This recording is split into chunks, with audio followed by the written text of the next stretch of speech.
Welcome to Kavidas kitchen. இன்றைக்கி நம்ம பார்க்க போகிறது ஒரு சைட் டிஷ் புடலங்காய் கூட்டு. வாங்க அதுக்கு தேவையான பொருட்களை பார்க்கலாம்.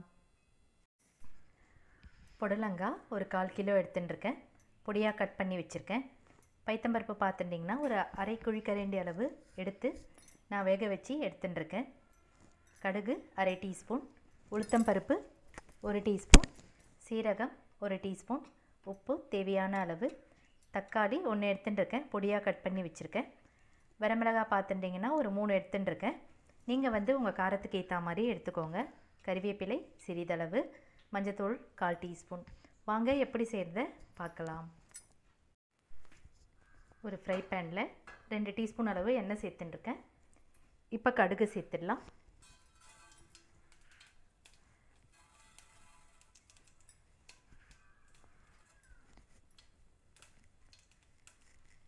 கடுகு கொஞ்சம் பொரியட்டும்.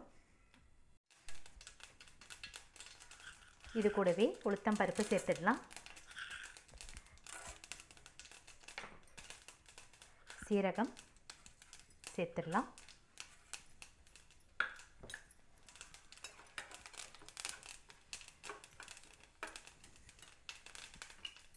வரமிளகாவும் நான் சேர்த்துடுறேன்.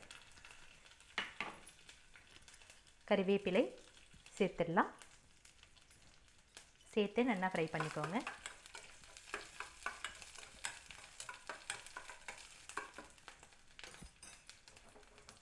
இது கூடவே நம்ம கட் பண்ணி வச்சுருக்க தக்காளியும் சேர்த்துடலாம்.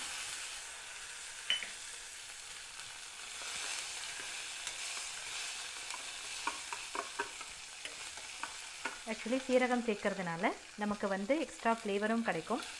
நம்ம வழக்கமாக கடுகு உளுந்து தாளிக்கும் போதே சீரகம் சேர்த்திங்கன்னா கூடுதல் சுவை உங்களுக்கு கிடைக்கும்.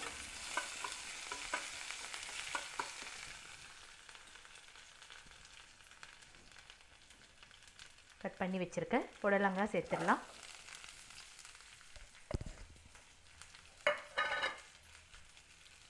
மஞ்சத்தூள், உப்பு சேர்த்துடலாம். சேர்த்து நல்லா ஃப்ரை பண்ணிக்கோங்க.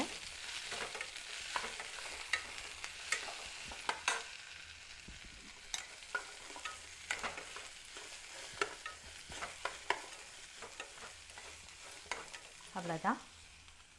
இதை கொஞ்சமாக ஒரு 1/4 டம்ளர் அளவு தண்ணி சேர்த்துக்கோங்க. போதும், ரொம்ப வேண்டாம்.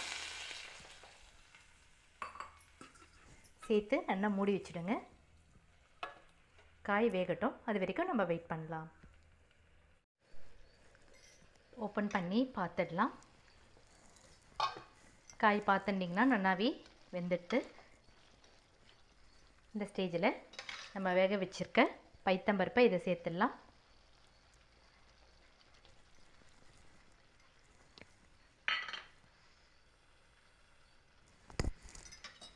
சேர்த்து நல்லா மிக்ஸ் பண்ணிக்கோங்க. ரொம்ப நேரம் கொதிக்கணுன்ற அவசியம் இல்லை. ஒரு 2லேருந்து 3 நிமிஷம் கொதிச்சா போதும்.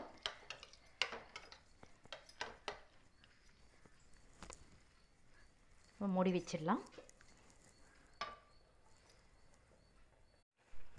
கூட்டு நல்லாவே கொதிக்க ஆரம்பிச்சிடுது. இந்த ஸ்டேஜில் நான் ஸ்டவ் ஆஃப் பண்ணிடுறேன். இதை வேறு ஒரு பவுலில் நம்ம ட்ரான்ஸ்ஃபர் பண்ணிக்கலாம். சுவையான புடலங்காய் கூட்டு நமக்கு ரெடி ஆகிடுது. இது பார்த்துட்டிங்கன்னா சாம்பார் சாதம், ரசம் சாதம் எல்லாத்துக்கூடமே தொட்டுண்டு சாப்பிடும்போது ரொம்ப நல்லா இருக்கும். ட்ரை பண்ணி பாருங்கள். ட்ரை பண்ணி பார்த்துட்டு கமெண்ட் பாக்ஸில் சொல்லுங்கள். இந்த வீடியோ உங்களுக்கு பிடிச்சிருந்ததுன்னா லைக் பண்ணுங்கள், கமெண்ட் பண்ணுங்கள். நம்ம சேனலை சப்ஸ்கிரைப் பண்ணிக்கோங்க.